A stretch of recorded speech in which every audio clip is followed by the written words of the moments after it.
I wanted to find out who is Therese Coffey, and the more I looked, the more I realised she'd laid down a path of destruction in whatever department she was in. Whether you were terminally ill, unemployed, disabled, needed PPE, or wanted clean rivers and seas, she had systematically destroyed everything, almost like a reverse Midas, turning everything she touched into This is Therese Coffey, a politician who works for the Conservative Party. Therese Coffey, you may remember, Work and Pensions Secretary of State. She came on here utterly useless. We got annoyed, part of the reason the government boycotts us. A human being who partied and karaoke'd her night away on the same night that disability benefits and people on universal credit, that's also known as the dole, or our welfare system, had their money taken away from them. Look how happy she is.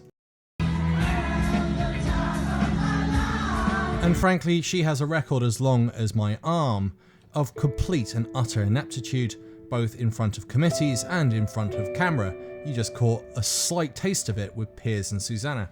Have a listen to this. Who are you with? Jenny Harris, who says we've got to be cautious when it comes to socialising at Christmas, or the government that says don't change your party plans? Well, for what it's worth, I don't think there should be much snogging under the mistletoe. You don't need to do things like that. Unless, of course, you're Boris Johnson, who she'll defend later. Now, unfortunately, there is so much crap coming out of Therese Coffey at present, I've actually had to split this up, and it'll probably be a 3-part series. Now, speaking of sewage, have a listen to this. Possible. Well, okay, look, President Macron in France said to his people yesterday, were we prepared for this crisis? Not enough. Let's be honest, we lacked gowns, PPE, disinfectant gel. We weren't able to distribute enough masks.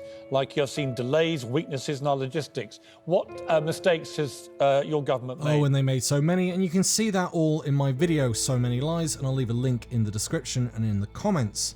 But essentially, there was no plan. No plan had been written out in case of a pandemic, and as a result, that meant a number of other problems occurred. And it seems like this government doesn't plan for anything apart from parties. Well, I think we did have a generic plan for a pandemic virus like flu.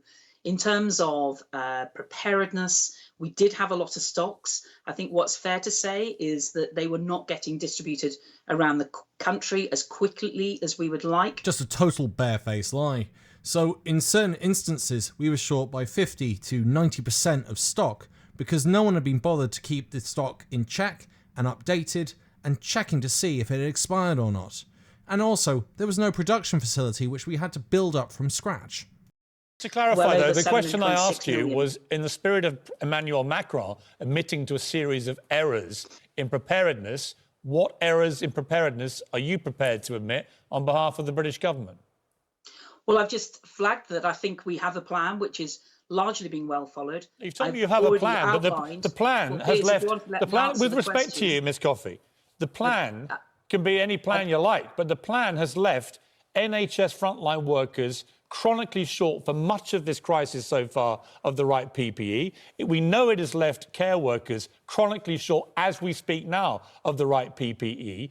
We know that we had nowhere near... Well, let me finish. Let me finish. No, I've finished my question. Yeah? We don't want care workers going into care homes today without the right PPE. The reason why they haven't got it, many critics of the government think, and I would be one of those, is that we had such a complacent attitude to this that while other countries were locking down and preparing properly, we were sending hundreds of thousands of people out to the Cheltenham Festival, out to football matches, out to pop concerts. Have a listen to the Liverpool fans that attended the Atletico game. COVID just took a backseat for 120 minutes, as it turns out. In hindsight now, I look back and I think it's crazy in a way that I went, putting myself at that risk. I couldn't make that decision at the time to simply not go. European nights at Anfield, you're never going to withdraw from one voluntarily, are you? That's why we're so badly prepared, because we spent weeks refusing to accept the severity of this crisis. So, Piers, coming back to the plan, as I said, we had a lot of equipment. Your plan it was not being didn't work, did it, Miss Coffey? You can keep telling me about your plan. Your plan singularly didn't work. That is why we still have PPE shortages. That is why we are only doing a tiny fraction of the tests we need to do. You keep just saying you had this plan. The plan didn't work, did it? The worst part is that over 200,000 British citizens are now dead, and up to 1 million people in the UK have got symptoms of long COVID, all because they didn't have a plan. But if you think that was bad, just wait and have a listen to the rest of what she has to say about PPE, care homes and VAT.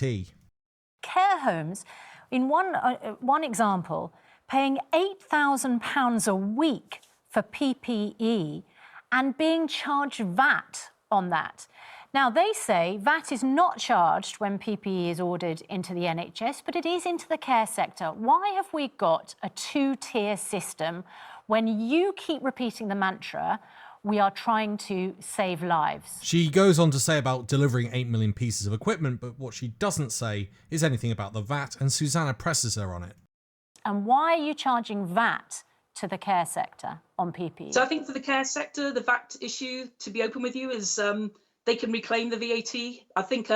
So they might have to wait over a year before they get that money back in the middle of a crisis, when they could be using that money for other things needed to kit out the care homes.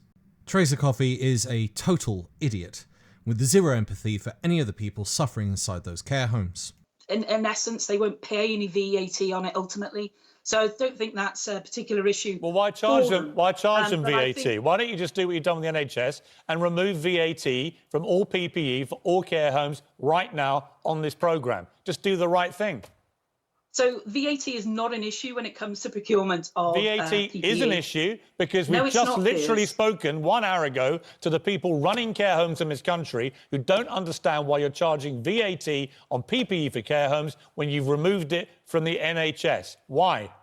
So VAT can be reclaimed by all those care homes in their purchases, and so that's... So why bother charging it? Remove the process. They don't have time to fill in forms. The care homes Ms. Coffey, that if you're saying they're all going to get it back, remove it right now. Stop them doing unnecessary paperwork. Let them do what they're supposed to do, save lives. It's like dealing with a defective droid.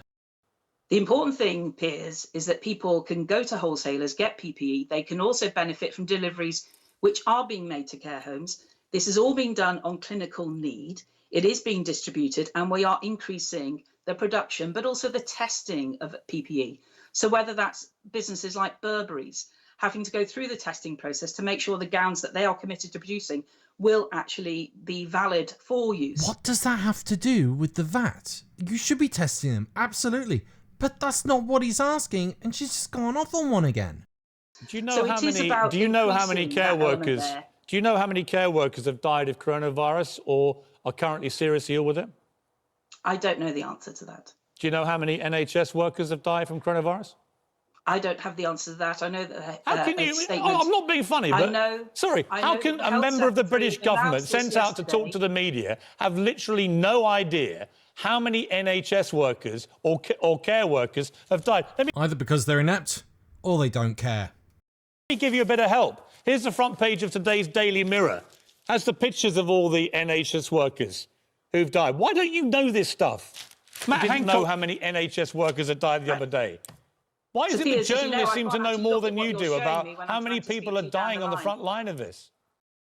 But I do know that over 11,000 people have died, very sad deaths across the country. I do know that we are prioritising the clinical need assessments of those people, particularly in hospitals, but also in a social care setting. This has been at the forefront of the Department of Health's ministerial team from the very start. But understandably, the people who have not only have demonstrated symptoms, but continue symptoms requiring them to go to hospital has been the top priority alongside frontline clinical staff, but also social care staff can get access to testing. It's quite hard to prepare people properly if you don't, with respect, Ms. Coffey, if you don't know how many people are dying in care homes, you don't know how many health workers are dying, quite hard to prepare and protect them properly if you have no idea of the scale of what you're dealing with. We have never seen this kind of carnage wreaking havoc on the lives of our health workers and care workers. And the least I expect is that the government knows how many of these people are dying.